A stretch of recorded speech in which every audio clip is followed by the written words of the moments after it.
Nesse vídeo, nós vamos falar dos 3 principais erros que as empresas cometem ao trabalhar com reembolso por quilômetro rodado. Se você está interessado nesse assunto, esse vídeo é para você.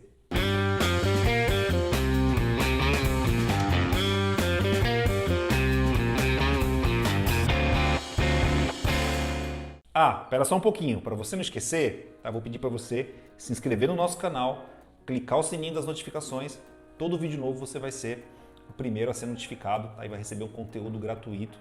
Então assim, eu já tenho muita experiência por trabalhar com tecnologia, né, com o reembolso por quilômetro rodado, e toda vez que eu entrevisto com um cliente, minha equipe entrevista também, a gente se depara assim, com 3 erros muito comuns, tá? Então eu vou falar um pouquinho de cada um deles aí, se você estiver passando por isso, você vai poder fazer suas correções, tá bom? Então o primeiro erro, tá? O primeiro erro que eu observo nas empresas é a questão do quilômetro rodado não ser um valor justo. Tá? E eu posso falar isso com tranquilidade porque eu já vi absurdo dos dois lados. Tá? Então eu já vi aí funcionário dizer que rodou no mês 7 mil quilômetros. 7 mil quilômetros. O cara deu a volta no Brasil, né? Entendeu? Ele conseguiu a façanha de andar tanto que ele andou 7 mil quilômetros. Tá? E por outro lado também eu já vi empresas pagarem aí 25 centavos por quilômetro rodado, né? Para um veículo, para um carro, né? Para moto talvez até seria um valor razoável, mas para carro, né? Com certeza não paga nem a gasolina. Né? Então, o que eu percebo assim, esse tipo de discussão acalorada, conflito, etc., ele acontece por um único motivo, tá? Que é a falta de transparência nesse processo. Entendeu? Então, o que acontece? O fator do quilômetro rodado que você vai pagar, ele não precisa ser um chute, não precisa ser aleatório, não precisa ser o do vizinho, tá? Ele pode ser uma decisão extremamente técnica, tá? Inclusive eu vou deixar um material aqui embaixo para você fazer um download, tá? E eu tenho um guia que eu explico para vocês passo a passo como é que você pode fazer realmente aí um fator de quilômetro rodado justo, muito bem articulado e pensado, que fique bom para a empresa e que também fique bom para o funcionário e que seja transparente para os dois lados. O segundo erro muito comum que eu vejo é a empresa pagar quilometragem, na verdade, que não foi de uso profissional, tá? Foi para uso particular. Isso é muito comum, né? Então o funcionário vai almoçar em casa, né?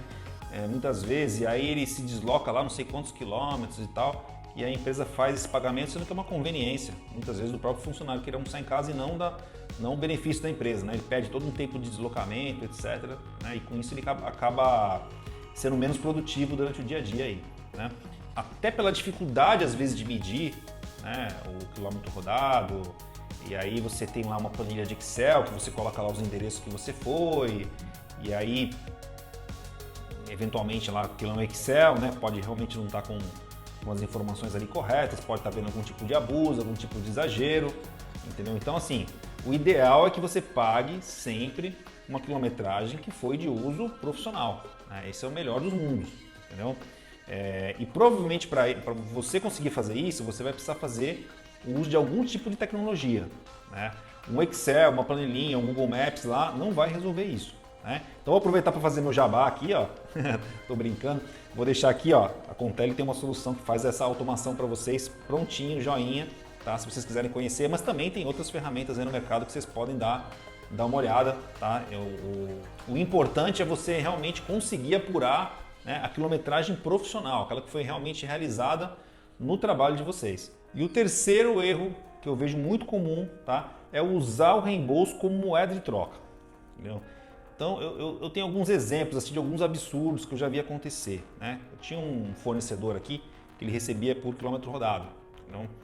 E ele recebia uma grana, assim, era uma coisa assim, em torno de 6 mil reais mês que ele recebia de reembolso. Ele rodava muito também, né? Mas de vez em quando, né, ele foi pegando intimidade comigo aqui e tal, e falava: ô Leonardo, cara, ó, eu vou colocar na minha empresa aqui que eu fiz uma visitinha aí, tá bom? Tá bom. Né? Aí você fica olhando assim e fala: caramba, eu não acredito que eu vou ter que ficar, né, endossando esse tipo de mentira, né? Aí um dia eu chamei o cara para conversar, eu falei: porra, amigo, não dá para você ficar fazendo esse tipo de coisa, é muito chato para mim, de repente o gerente, não, meu chefe tá sabendo de tudo. Aí eu falei: pô, peraí, cara, entendeu? Então assim, o líder da equipe, em vez de realmente, né, motivar o cara pelas motivações certas, ele fica lá usando o reembolso para ficar contornando um problema de remuneração que tem que ser discutido. Isso é um grande tiro no pé, entendeu? O reembolso por quilômetro rodado, ele deve ser usado para motivar realmente, para estimular o seu funcionário a visitar mais clientes. Afinal, você está pagando por visita, entendeu? Agora, ficar usando o reembolso por quilômetro rodado para compensar um salário que não é bom, aí realmente é um grande tiro no pé. Tá? Eu vejo em algumas equipes esse tipo de coisa acontecer e, sinceramente, eu prefiro que vocês se acertem, né? Salário é salário, remuneração variável é remuneração variável, benefício de reembolso é benefício de reembolso. Tá ok, pessoal? Então é isso aí, a gente fica por aqui, um grande abraço e até a próxima.